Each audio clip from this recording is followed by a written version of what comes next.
This episode is brought to you by Shopify. Selling a little or a lot?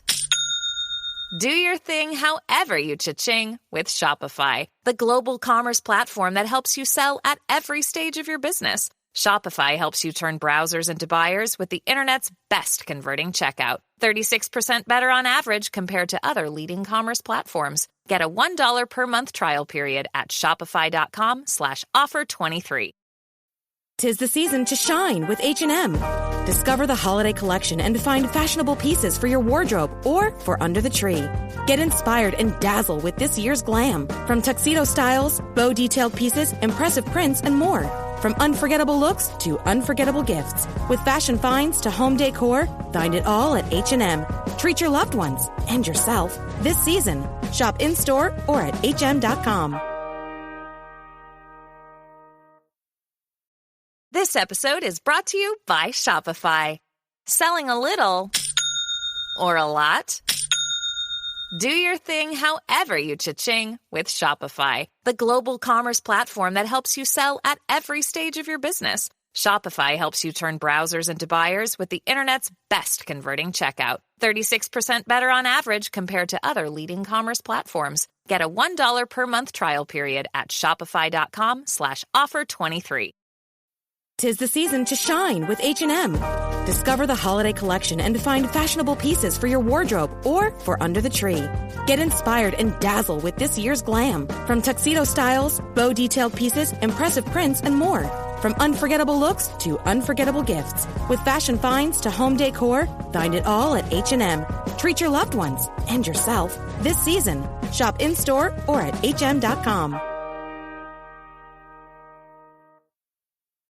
It's everywhere, Why do you go to Vegas? Why do you go to casinos, right?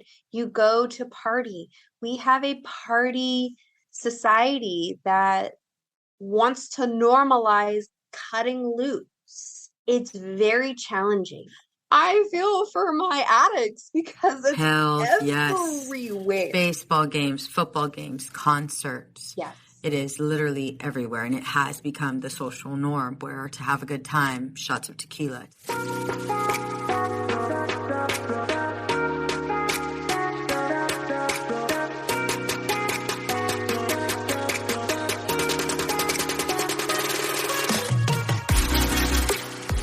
Hey girl, imagine a life where you feel supported, connected, and understood.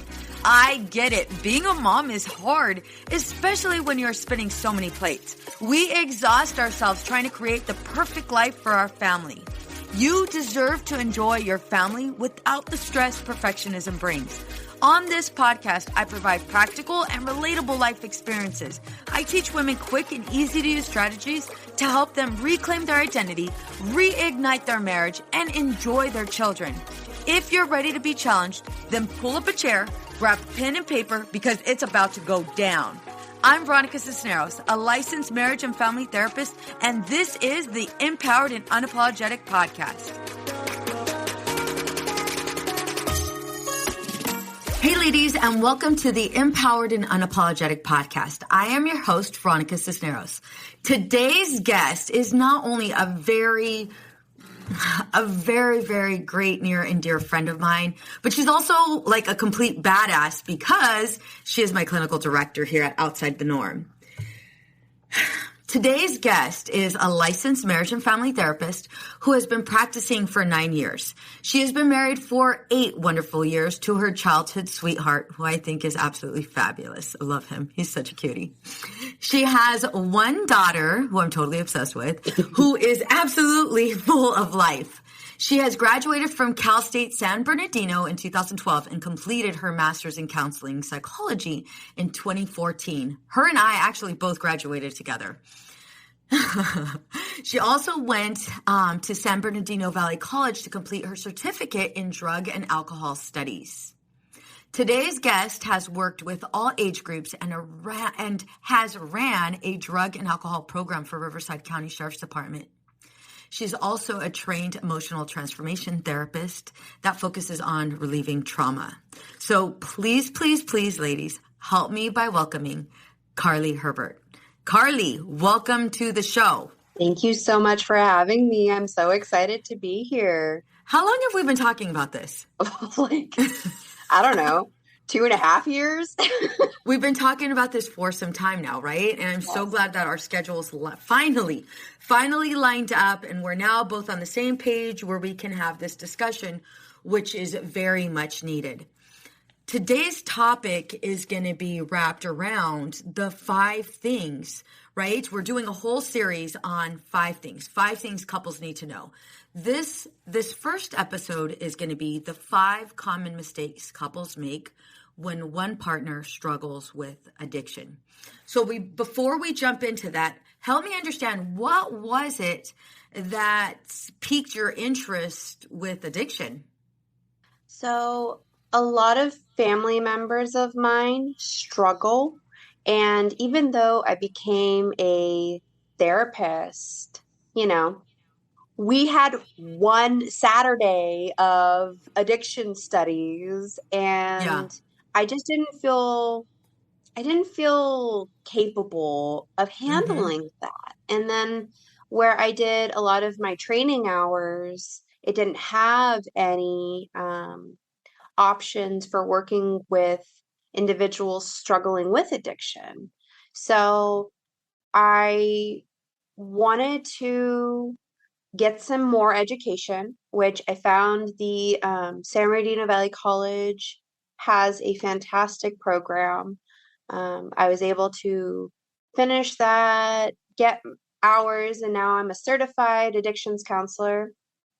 And through that, I've learned how not just the regular anxieties of everyday life plague us, but when you add in a substance or you add in, you know, some type of hoarding, gambling, shopping, like Yeah. these dysfunctions that add into our life, how that affects it and on what Yeah. different level. So being able to talk about that in a different perspective was really near and dear to my heart. So then when I got to run the program in the sheriff's department in the jail setting, my goodness, I got a whole different perspective of what addiction looked like.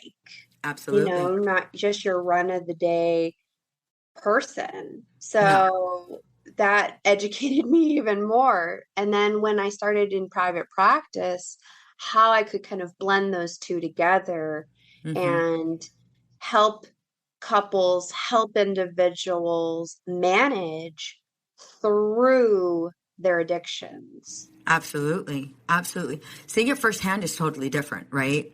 I remember, just like you, I definitely remember seeing addiction with my dad.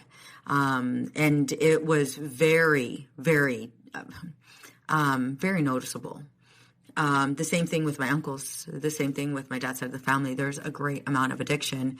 And then there's a lot of like silence. We don't talk about that. Yeah. There's a lot of hiding, right? There's a lot of shame attached to it. And I know for me, like, wait a minute. No, dad really does have an addiction. Like, why is there a needle in his arm? But being told by family members, no, no, no, no, no, he's Yeah. not addicted. And it's Right. like, no, for real, homegirl, like, it's it's underneath a needle. I found a needle underneath his pillow. Right. No, no, no, no, no. Dad gets drunk a lot. No, no, that's just what we do when we're at parties. Right. And so, yeah, there's a lot of shame. There's a lot of hiding. There's a lot of enabling, a shit ton of codependency, right? You're hitting all the topics today. Right? Hell yeah. Hell yeah. All of these things. So help me understand, because one question I often get is, how do I know if my partner's struggling with addiction? Because I mean, he does cocaine once a week, or I mean, he drinks, but he only drinks when he's like really mad. And I mean, I've drank a full bottle of wine. It's about a bottle of wine a night. And then my husband has about 3 or 4, 7 old beers. fashions, right? I mean, it's just 3 or 4. We're not impaired. We're not going crazy. We're not blacking out, and it's recreational. I mean, you know what? I've had a long day. I've had a long day. Right. How do we know? There's a difference, right, between addiction and abuse. Can you please explain the two? So you kind of said it in those examples, use, right? So the amount of use can be a huge indicator, right? Okay. So if someone is using habitually every single day as a coping mechanism, they cannot live without this substance in their system to operate. They are having a full-on physical addiction to the substance, right? Now, and you said it too, the abusing the substance. I will tell you, more often than not, the partner is abusing it, and that's one of my 5 is it's triggering the spouse. Yeah. Right? And because they have 1 beer a night every single night doesn't create addiction. It does create Dependency? use, Mm-hmm. right? And because it's only one, right? But you have to ask yourself, is this a part of my decompression, right? Is this how I self-regulate? Yes, yes. Right, exactly. So if we're utilizing the substance as a part of our routine, there is an emotional addiction. So I have a ton of people ask me too about like marijuana, right? Yeah. Oh, I'm not addicted to marijuana, but there's an emotional component that is happening. So, and I have to work with people through that of like, what is your functioning like without anything? Gotcha. So that's where we can kind of gauge use and dependence. And that will kind of help you understand where your partner is. Absolutely. So one thing I often get kind of to your first common mistakes couples make, they'll tell me in therapy, they'll say, or even friends or, colleagues, they'll say, hey, you know what? Well, I mean, he's fine. He drinks 4 old fashions or he drinks 4 cups of whiskey, and he's not impaired. Like he's fully self-aware, he can do his job. He can do all of these things. And so there's a huge gap between disconnect. Yeah. With having 1 versus having 4 or having 3. Right. Well, tell me a little bit about that. So if I'm having 3 or 4 a night, or if I'm drinking a whole bottle of wine a night, I'm totally fine. I could go to bed. I'm good. I mean, I had like probably 1 DUI. I mean, it wasn't a big deal. It was not even my fault, but like. Right. So I always tell people, okay, if you were stranded on an island right now, would you be okay? Well, yeah, of course I'd be okay. Yeah, but there would be nothing on this island. Not like your typical island, like where they got the open bar and everything's included. Like stranded on a deserted island. Would you be okay? Yeah. And there'd be like, no way. Like nothing, 0. Well, how long am I on this island? Right? We'll get those questions. How long am I on the island? Definitely. Are there other people here? Right. But you do start to see some of, that freaking out. So if you can say, I could be on an island, I'd be figuring out a way to like make my fire, or they'd be like, I'd be losing my ever-loving mind because 1, isolated, 2, have no coping resources, I'd be a mess. That's a problem, right? I mean, obviously we like the comforts of regular society, but that, and one of my other ones is social norms. That's a common thing, like we were talking about our families, right? So we go to a barbecue and everyone's getting drunk, not like throwing back 2 or 3 beers, like everybody's drinking the Hennessy bottle, passing it around, and it's normalized. So I find that couples have a hard time blurring those lines of what's normal and what's not. And I always tell people every body is different. Tolerance levels are a big deal because Yeah. that husband that can have 4 old fashions and seem perfectly fine, that's his tolerance level because it's built up because he's probably had 4 a night for 16 years. Mm-hmm. So, it all becomes an individual. So, like, this is it. It's hard to tell for every single individual. But Gotcha. if it's a part of your routine and you totally were out of it, could you still handle stress? Could you still have conflict without it being escalated? Mm-hmm. Right? Like we're looking for, can you collect yourself without Yeah. the substance? The tricky part about addiction is minimization Hmm. and denial, Yes. right? Yes. So for a partner that suspects there might be addiction, what are we looking for? So we're looking for maybe a little bit insecure, like we're utilizing the substance to help us get through something. So sometimes more challenges at work Mm-hmm. or a big life event, like losing someone. That's a big time I see um, more triggers pop up. Um, Going to a party because you feel going to a party and then wanting to drink so you can feel a yes, part of it, like being you're part more of the crew. social, like Mm-hmm. seeking out the parties and wanting to, in other words, numb. With alcohol is a depressant. So Mm-hmm. it hits the cerebellum and goes, "Ah, I don't need to care as much." And Yeah. some people are like, "Oh, no, I like get angry when I drink." And it's like, you get angry because you can. Like when you're sober, you don't feel like you can share those things. But when you're drinking, that filter is gone. Gotcha. So if you notice that your spouse is having new filters that are new, that's definitely going to be a big sign as well. So, you know, I find that communication barriers come up, right? There's more lying, there's, Deception. yeah, Hiding. minimizations, Mm-hmm. right?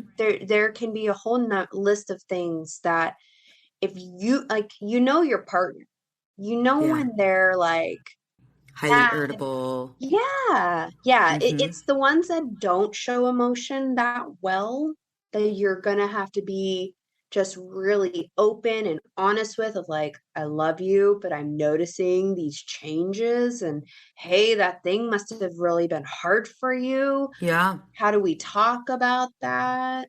Right? So shaming is like my top one, that Really? Why? Why would because you say shaming? so it shows weakness if you're Shaming utilizing. on the addiction part or shaming on the partner that's not addicted? What do you mean? Oh, there's shaming of the partner that is addicted. Ah, So when we are bringing it to their attention, they are instantly hit with shaming gotcha. because they are seen and they don't want to be seen. The whole Yeah. reason they're doing it is to not be seen. Yeah. So that's going to be a huge pushback we get when we're bringing it to our partner's attention. So if Okay. we're already aware that they're going to feel shame, Yeah. it helps the conversation a lot. Yeah. Okay. Okay. So the first common mistake couples make is what? It's shaming. So, oh my Shaming. God, I can't believe you're drunk again. Or, oh my gosh, I can't take you anywhere. And What do it we do just, instead?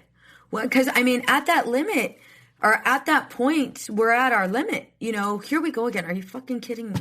You're drunk? How could you be drunk? And then look at what you said to my mom. Look at what you did, to my sister, or you hit on my sister. Did you know you hit on my sister?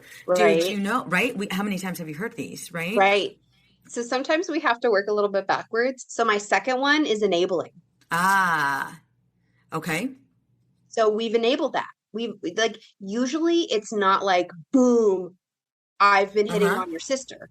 It's I'm slowly starting to see those things and I'm like not paying attention or oh, it's just a couple of drinks, Yeah, yeah. that's okay, right? So we almost set ourselves up for these conversations to not go as well. Gotcha.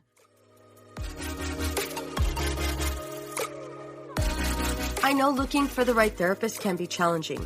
However, feeling overwhelmed and disconnected is even harder. Life is filled with several twists and turns, some more severe than others. We do our best to handle them as they come and find ourselves at a loss, not knowing what to do or who to turn to. The clinicians here at Outside the Norm Counseling are here to help. We are here to assist you through this time of need. Together, we will identify your strengths and goals and teach you healthy coping skills. Together, we will develop a plan to help you live the life you want to live. Our team is compassionate, genuine, and we take a great deal of pride in providing an empathetic, non-judgmental approach to all of our clients. It's time. You've waited long enough, whether it be for you, your child, or if you're in need of a couple session. We are highly trained clinicians ready to guide you. Schedule an appointment now by calling 951-395-3288. Again, that number is 951-395-3288. We're looking forward to meeting you and being a part of your journey. So you mentioned going backwards. Do we need to list all 5 and then work through them? Do you want to do that? Yeah, let's do that. All right, so let's go ahead and go with it. What's the first one? So I said shaming. Yep. Second one is enabling. Enabling. Third one is social norms. Ah. Fourth one is past triggers. Ah, yes. Okay, I see why. Yeah. And then the last one is communication barriers. Okay. So these are truly the 5 common mistakes couples get into or get caught up in. Yes. So take me through each one. So let's go with communication. So you've recognized or you have the feeling that your partner is struggling with addiction. Right. You're starting to notice that they're around you and they're either extremely elevated, right? Elevated in mood. You're noticing they're not sleeping so much. They don't need sleep. Right. You're noticing they're easily on edge. They're accomplishing like 50,000 tasks when you talk to them. They also seem very elevated, ready to party. Right. And so there's already that assumption that something's off. Right. And then you find it. You find all the vodka bottles under the bed. A vodka. You start to see some of the reality of what's been going on that maybe you haven't been paying close attention to. And this is a very sensitive topic because one common thing I hear women say is, how the hell did I not know? Yeah. How did I not know? Yeah. So let's go down the lines. You mentioned communication being a common mistake couples make. How so? Yeah. So the barriers of the communication, right? I have so many couples or people that are like, we just don't talk about that. Like, I don't check in with him like that. Like, how would I know? We don't talk like that. So that's where I'm always encouraging everyone to talk like that. Let emotions be safe, whether they're ugly or pretty, like let them have them in a obviously safe environment, right? Like you're not hitting anybody, you're punching. Well, yeah, let's not do that. You might want to shake the shit out of your partner, but don't do it. Don't do it. Hands off. Hands off. Shove that pillow. Right? So just because it's not a conversation is the problem. Gotcha. Why do you think we don't have these conversations? Because of our parents. Because they didn't have them. We haven't seen them. I always tell clients, we're taught letters, we're taught words, we're taught how to smush them together, but we're not taught how to communicate anything other than, our social norm sentences, right? Yeah. I was never taught how to ask a friend to be a friend or how to ask a boy out. Like, those are just not things we do as a society. I think you and I, especially in our field, we focus on how to communicate emotions effectively, but Yeah. usually it's just communicating them at all. So when we're communicating with our partner, can you give me some examples? I'm going to read you something from a question that I got on Peanut. She says, I'm on a waiting list for therapy as I know I need it badly. I'm trying to work on myself, but I can't seem to get anywhere in my relationship because he refuses to see how his actions from years ago causes my anxiety and a lot of my issues. As of now, effort on my part is shut down as he says I'm blaming him and making him a bad person. He is in recovery for narcotic addiction. He has been in treatment for over a year.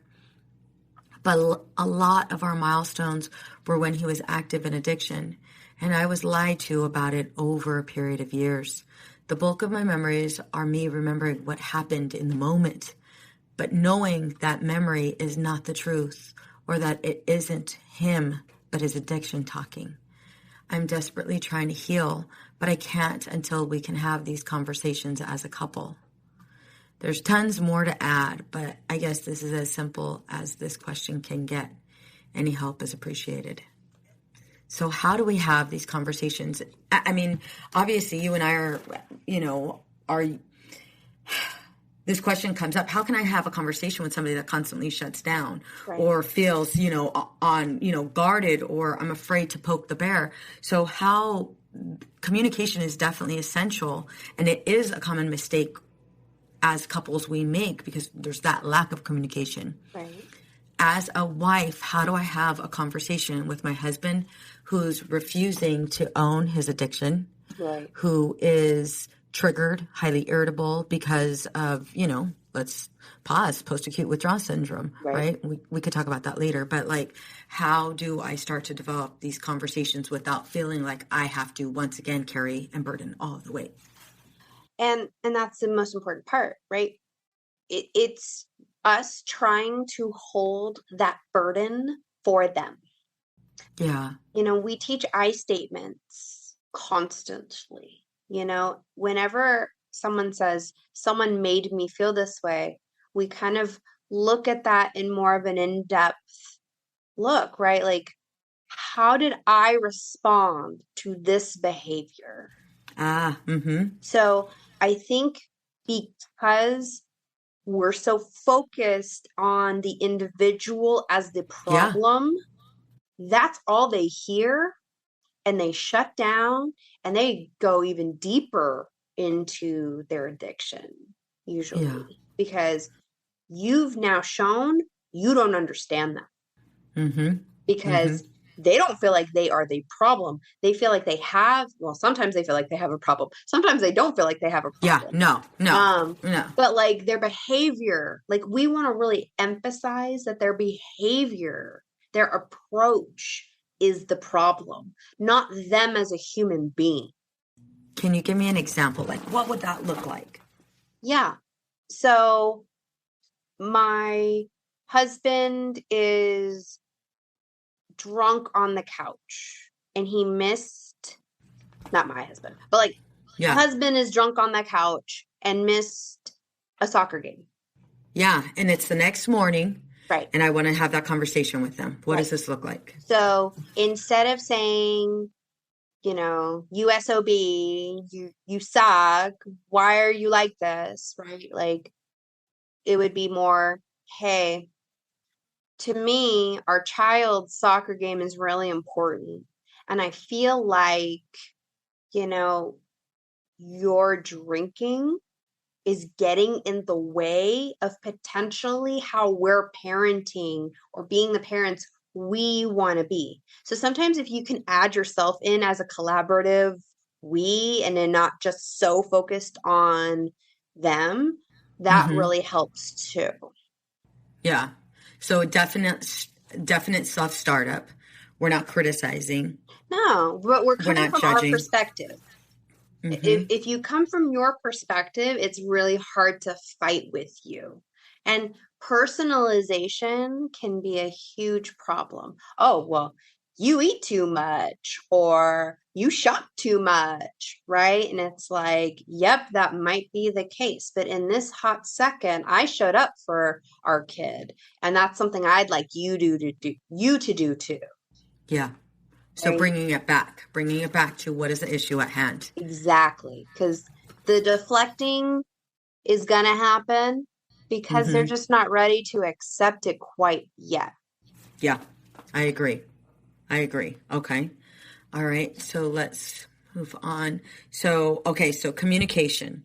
Next, past triggers. Yeah. How does that come into common mistakes couples make with addiction? So a lot of the times I'll see a wife who has an alcoholic father or an alcoholic past partner. Yes. And all of the behaviors from those past people get projected onto their current partner. Gotcha. So we have to separate the two.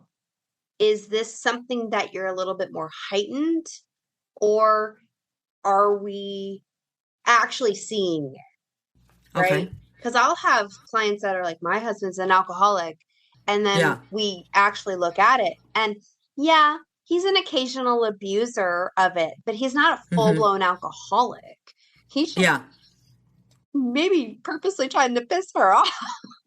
Probably. Okay. How do you determine the difference between the two? So without minimizing her, right? Definitely. So I always look at the body. What's happening in my body, right? And when we understand the kind of patterns we go through, when we just consciously think about alcohol. So we always talk about, what's your relationship like with alcohol? I ask both partners, right? Yeah. Because that's a big deal. Because when the relationships are different, you're coming from two different camps, right? Yep. The child of an alcoholic is like anti even rubbing alcohol, right? Like NyQuil doesn't exist in this house. But then, the spouse has, parents who were the fun parents, and it just was super normalized. And that's how we decompress in this house. So it really depends on the current relationship. So when I see the person talk about alcohol and they start to get, tight and nervous, their breath starts changing, their heart rate's going, right? The word association of alcohol or substances, like a particular substance, creates unsafety. Gotcha. So if you have an unsafety around a substance, you're probably going to be triggered by talking about it, hearing about it, seeing it going on with you. Yeah. And if we are noticing that, we can communicate that with our spouse so they understand as well. Like, hey, if I see a needle, your ass is grass, right? Yeah. We cuss here. Okay. We cuss here. Yeah. Yeah. The ladies are probably laughing because they're like, oh my God, she's saying like booty and everything. Nah, you could say ass. You can go for it. Go for it. She's so professional. I love it. Me too. Duh. Right. That's how we fly. So knowing your triggers is really important before you have that conversation with your partner. Yeah, because you're going to be projecting. Yes, just so you can check in and make sure you know that you're not coming from a place of projection. Gotcha. And what would you say that when we've grew up in an environment where addiction was prevalent, we tend to recreate our childhood with maybe attracting a spouse who also has some form of addictive tendencies? Absolutely. We wish dad would have quit. So now my husband, I'm going to get him to quit. Yes. Exactly. Yes. We're recreating different relationships for it to actually be a successful pattern.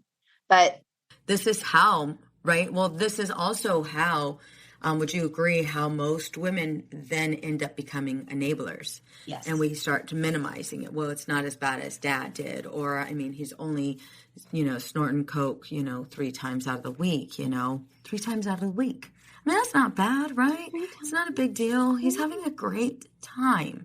And look at him. He's so cute. Right? It's like, no, homegirl, like he's snorting crack. Like, this is not healthy. But we do tend to minimize it. And I love how you pointed out that we also go into attempting to save our partners, losing ourselves in the process.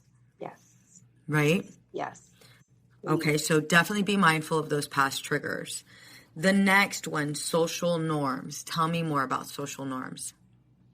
So, Super Bowl ads, beer, booze, right? It's everywhere, Why do you go to Vegas? Why do you go to casinos, right? You go to party. We have a party society that wants to normalize cutting loose. It's very challenging. I remember when I was working in the jail, just listening to the radio on my way to work, and how many different ads and songs talk about substances. And I'm just like, I feel for my addicts because it's everywhere. Yes. Baseball games, football games, concerts. Yes. It is literally everywhere, and it has become the social norm where to have a good time, shots of tequila, to have a good time, let's go ahead and have a drink, and the drinks are a lot fancier and a lot, yummier and all of those things, right? Yeah. What would you say is a common mistake couples make with regards to social norms? So I think they don't respect maybe where each other's limits are. Oh, yes, absolutely. He's going to be fine. He's been in recovery for 3 weeks. He can be around other people who are snorting crack. He can be around other people that are drinking. His aunt just offered him a shot and he said no. Well, I've had people like, I want to be able to socially drink. Well, yeah. Help me socially drink. And I'm like, well, you're putting yourself up against a wall, basically, because once your addiction switch is switched, it's darn near forever. So they did a study of the brain, and they did a 30-year sober cocaine addict, and they showed him this beautiful butterfly scenery, and it lit up tons of spaces in the brain. But then you showed him a huge pound of crack. Fireworks. 30 years of sobriety. And it still sent the brain into its own pleasure zone. Yep. So when we're fighting the social norms, it's hard. It's so hard. So I'm basically telling you, don't be you. Don't be what you know from now on. Yeah. So I think finding that limit of like, hey, babe, like, we're going to have 2 drinks each and we're done. Like, this is for the one that's not an addict. This is the one for not an addict. If you just want to be mindful of your drinking and enjoy your life sober or, socially appropriate, right? Have a game plan, Yeah. My thing is always eat, drink. Eat, drink, eat, drink. So you're metabolizing. And that's not eat, take a shot of tequila. No. Eat, drink an entire bottle of whatever. You're not referring to that, right? No, I'm not. So if we know our partner is struggling with addiction and we are going to a party, what do we do? Well, that's where we get the game plan. Right? So We want Is it better them. us not to go? Is it us having a conversation? Because we also don't want to baby them, Exactly. right? We don't want to be Exactly. their moms. Yeah, you want to have a game plan, right? And it's up to them whether they're going to be honest about, hey, I can handle this, hey, I can't, right? Yeah. And I've had some people wear a name tag that says, "I'm sober, not boring." You make Oh, it I love that. funny of like I'm in sobriety and I'm great with it. I'm comfortable with it. You go ahead and drink and it's not going to trigger me. Yeah. But it's all about the mindset that we're putting in. If we can't address people like family Mm-hmm. members that are like, why aren't you drinking? Here, have a beer. If that is too overwhelming, we want to respect that, right? And that's when I tell people you might want to get with AA just because they have socializing events where everybody is sober and it's not as triggering. They go bowling, they have volleyball games, like they do so many activities together and they're all in sobriety. But it's all about respecting, the union of How do we know? it's kind of a trial by error, and people, I've seen husbands agree to the plan and they can't at all. And then they leave the event because they're like, nope, can't handle it. Gotcha. So it's just asking them to be honest. Don't put yourself in a position to where if you're so inflexible that it's not working, that you screw it. I'm just going to get drunk and I don't care what you say now. Like, no, Yeah. like, I'm getting so triggered right now, honey. We need to go. Yeah. A Go. safe word. You have to be familiar with what your partner is okay with and what's not okay with, and realistic. Because yes, we want to believe that our partner is fine and they are going to maintain the sobriety. However, like you said, sobriety is for the rest of our life. You are not going to be able to toast your daughter, even though she's 1 year old right now. You're not going to be able to be there and enjoy a toast at her wedding day. Well, I mean, you can have apple cider instead. Like right. But that's the reality. Absolutely. And I think that's where a lot of us, wives, it's also a grieving process for us because we're under the assumption like it'll be fine, they'll be okay. And it's like, no. This is addiction. It is a disease. So kind of going back, so far we've covered communication, past triggers, social norm. Now let's go into the last two. So go ahead and take me through enabling. So when people hear the word enabling, they think just giving in, right? Yeah, right. But really, there's a whole bunch of different things that happen when we are enabling.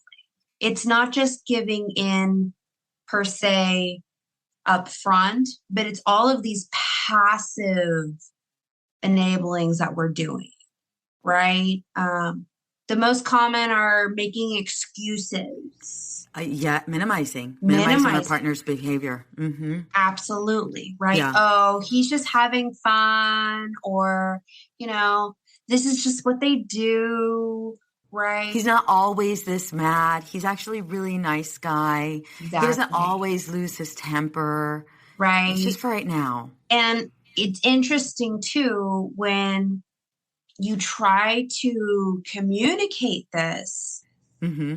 you're then hit with, oh my God, I'm the one that took out all of those beer boxes. I'm the one that bought the booze on the trip. Like, yep. Oh my gosh, it's my fault he's doing this. Mm-hmm. How do I even say anything to him? Right? Yep.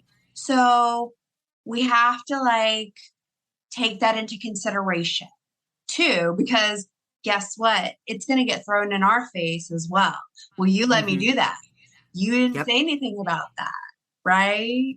So that is a huge, huge barrier.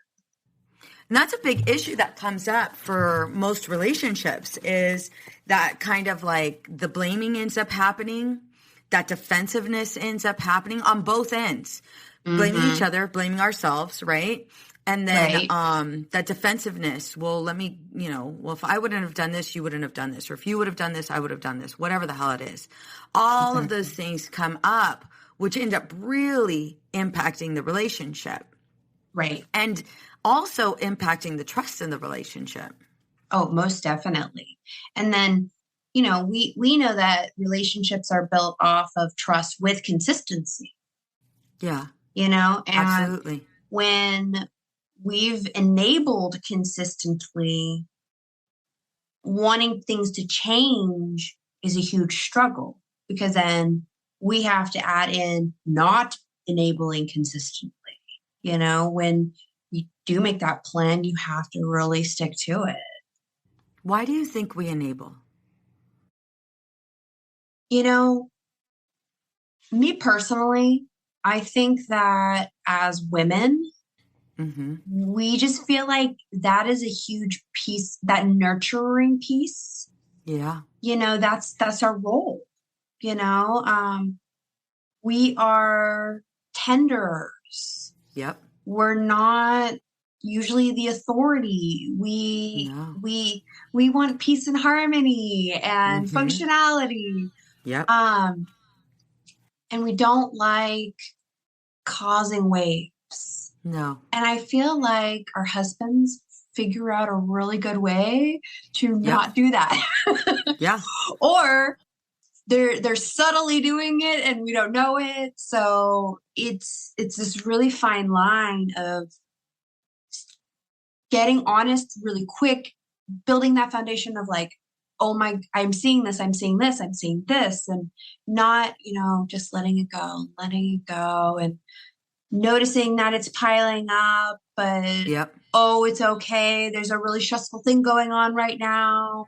Yep. Right. So we're doing it in a way to be a caretaker again, to be a nurturer again. Yep. Yep. And another component, we're not purposely enabling, but another component is we fall in love with the potential. We fall in love with who we think he could potentially be, and he shows all of this potential. He can be all of these things if I just do this, if the kids just stay quiet when he gets home, if, I make sure that there's no beer, no alcohol in the house, if we're all just behaving really well, he's had a really stressful job, then everything will be okay because he's just this amazing husband. Right. And one question I often ask couples is, who did you marry? Did you marry the potential? Right. Or are you able to accept the reality? Right. Right. And it's so hard. It's so hard. And I love how you said a lot of us women are nurturers by nature. We're taught this. Yep. We're definitely taught this by our parents. We're looking at the roles of a woman, the roles of a wife, the roles of a husband. I love that you highlighted that. I think it's so important because I don't want us to get down on ourselves. What can we do if we recognize that we are enabling? Own it.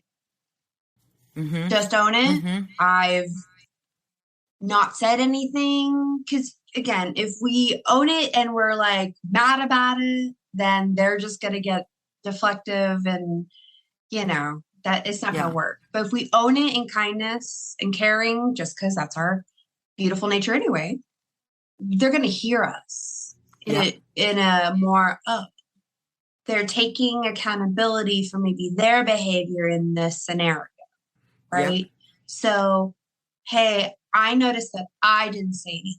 Hey, I noticed that maybe your stress is taking something on you and I didn't say anything, or I didn't check in with you, or, I just thought that you were coping in this way. And, it's starting to, I feel like, affect like this role that is playing in your life. And, whenever we come from our own perspective, the listener is going to have a whole different experience. Yes, absolutely. I'm so glad you said that. I think the other part of it too is, now that you kind of just mentioned that, let's say you and I are working with somebody who struggles with addiction, there's no way you or I are going to try to convince them that they're an addict or an alcoholic. No. Why wouldn't we take that approach with people, and why shouldn't maybe the wife do that? Well, I think that falls right into the last one we have of shaming. Yep. Yes, ma'am. Right? Yeah. Good job. Every now and then it comes in. Every now and then. So again, if you label yourself an addict, right? You now have all these other criterias in your mind. So if I go, you're an addict, I'm trying to think of what your version of an addict is and how awful I am.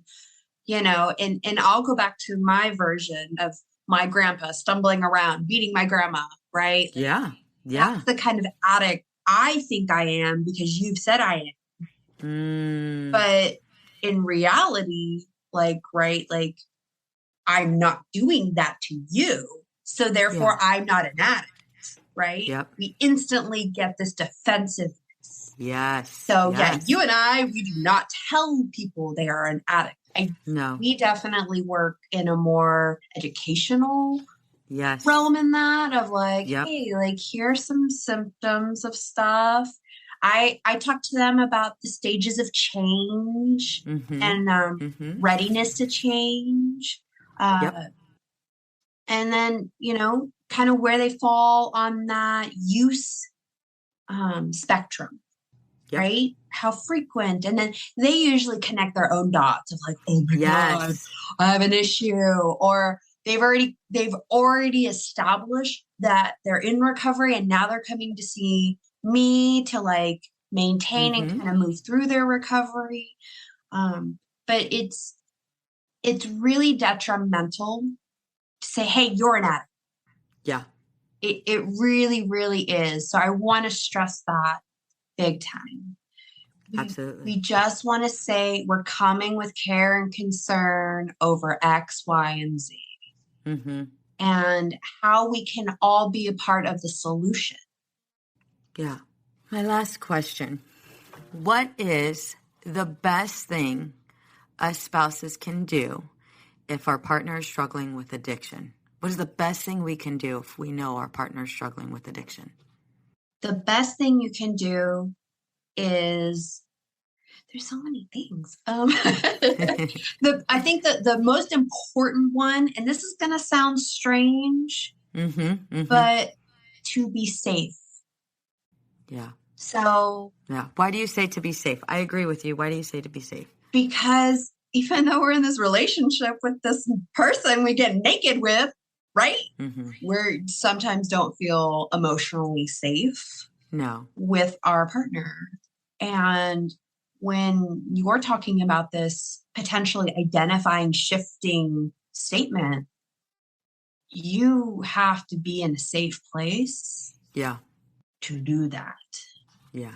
So if your spouse is already not trusting you, or you're already having a lot of fights, that's where it's important that we kind of work our way around that. Definitely get into some counseling if you can, or find family members that potentially are really supportive. And again, just bring safety to the conversation. Absolutely. Absolutely. You can, I love that your answer, because there's so many women who lose themselves in the addiction, and not that they become addicts. Some of them do, but it's more of we lose ourselves in trying to maintain, the addiction with being quiet or nobody knowing. We try to do everything we can to help our partner, support them. And a lot of us lose ourselves in that battle. And, what we need to know is it's a disease. Yeah. It is a disease that doesn't give a shit if you have kids. It doesn't give a shit if you have a family. It doesn't care how successful your career is. It will take you down. Absolutely. It will take you down. Carly, any final words that you want to give the wife who is listening, who is struggling with their partner, and trying to get them healthy and get them help? Any final words? You're not alone. And there's an amazing program called Al-Anon that supports any family member who's struggling with someone who is looking like an addiction, Yep. that is a very helpful place. Seek support for yourself. Yeah. Get healthy yourself, because you being healthy is going to be a big boost to your partner feeling healthy too. Mm-hmm. And Yep. you're not alone. You're definitely not alone. Mm-mm. And the second one is also, like we already mentioned this, reach out for therapy. Yes. Definitely come to a therapist who is certified, Yeah. And has that background with addiction, because although we're all therapists, we're not certified and specialized in the same, on the same focus and the same treatment. And so how can they find you to schedule an appointment with you? I'm on outsidethenormcounseling.com. I'm on Psychology Today. I'm on LinkedIn as well under Carly Jane Herbert. And if you give us a call, we will definitely set you up an appointment. I definitely work with other facilities as well. Our biggest one is Hill Recovery here in Temecula. Yep. If you're looking for like a specifically trained person, I'm a Cat 4, so that's an important number. Yes. Yes. Any certified addictions counselor is going to be helpful, but I think when you have a therapist on top of that, they can just really go that deeper level with you as well. Yep. But there are amazing drug and alcohol counselors out there as well. So absolutely. So yeah. Carly, we did it. Your first podcast episode. Thank you so much for joining me. I love you. I love the work we do. And I'm so happy we can do this and inspire women and everybody to just be their authentic selves. So absolutely. We're here for We're doing it, girl. We're doing it. We're doing it. We're doing it. We can all use a little help in our marriage, especially when it comes to communicating. I have created a guide just for you. And guess what? It's 100% free. I will give you practical tips and easy-to-use strategies to apply right now. That's right, right now, today. You all know I'm a huge advocate for you mamas, and I am on a mission to help you experience true connection and stress-free living. Ladies, we are setting our marriages up for success. It starts with you. You will find this freebie here in my show notes or go to empoweredandunapologetic.com/guide. The information I will be providing you is next level, and people pay good money to get these tips that I will be giving you for free. Don't forget to share this with a friend who needs it. What's up, ladies? Just want to let you guys know that your ratings and reviews for this podcast are greatly appreciated. If you love this podcast, please go to iTunes right now, write a review, rate the episode, and subscribe. Don't forget to share it with your friends. It's easy to blame ourselves for our struggles with alcohol. We see people around us being able to control their drinking without any consequences, yet no matter what we try, we can't seem to figure it out for ourselves. My name is Jillian Teets, and I am the host of the Sober Powered podcast, where I use my biochemistry background to explain the latest research in addiction and help you understand both why you drink the way you do and how to develop the skills and mindset you need to find freedom from alcohol. I discuss topics like why we think about our drinking 24/7, why we have no off switch, and why we crave alcohol. If you're struggling with your drinking or you know someone who is, then I hope that you will check out the Sober Powered podcast. New episodes every Friday. See you there. It's easy to blame ourselves for our struggles with alcohol. We see people around us being able to control their drinking without any consequences, yet no matter what we try, we can't seem to figure it out for ourselves. My name is Jillian Teets, and I am the host of the Sober Powered podcast, where I use my biochemistry background to explain the latest research in addiction and help you understand both why you drink the way you do and how to develop the skills and mindset you need to find freedom from alcohol. I discuss topics like why we think about our drinking 24/7, why we have no off switch, and why we crave alcohol. If you're struggling with your drinking or you know someone who is, then I hope that you will check out the Sober Powered podcast. New episodes every Friday. See you there. Addiction impacts all of us. Addiction's consequences run through all of us. From ourselves to our loved ones and through our communities, addiction creates so much loss and grief. My name is Dwayne Osterlin, and I'm the host of the Addicted Mind podcast, a show featuring personal stories, expert guests, and vital information about addiction and addiction recovery. We'll talk with leading treatment providers to discuss the latest research and treatment options for this devastating disease and advocate for mental health awareness. We discuss topics like the importance of creating a community of support, to helping loved ones, to some of the latest research on psychedelic medicines. The Addicted Mind podcast has been about creating hope, listening to stories of many amazing people that have overcome addiction and are thriving. If you or a loved one is struggling with addiction, subscribe to the Addicted Mind podcast wherever you get your podcasts, or check out theaddictedmind.com. New episodes every Monday. See you there. I know we've been taught that motherhood requires alcohol. I know we've been taught not to question our relationship with alcohol until we've lost everything. And I know we've been taught that if we do dare to examine our relationship with alcohol, we need to head straight to AA and declare ourselves an alcoholic who is powerless to alcohol forever. But what if all that isn't true? That's definitely not my story. I'm Suzanne, the host of the Sober Mom Life podcast. I'm an influencer who stopped drinking in January 2020, and since then, I've been telling the truth about motherhood, influencing, alcohol, and sobriety. If you suspect deep down that glass or 3 of wine at night might just be making motherhood harder, well, you're right. Come and join me as I chat with other sober and sober-curious moms. Let's laugh, cry, and normalize sobriety together, all while we reheat our coffee for the 4th time today.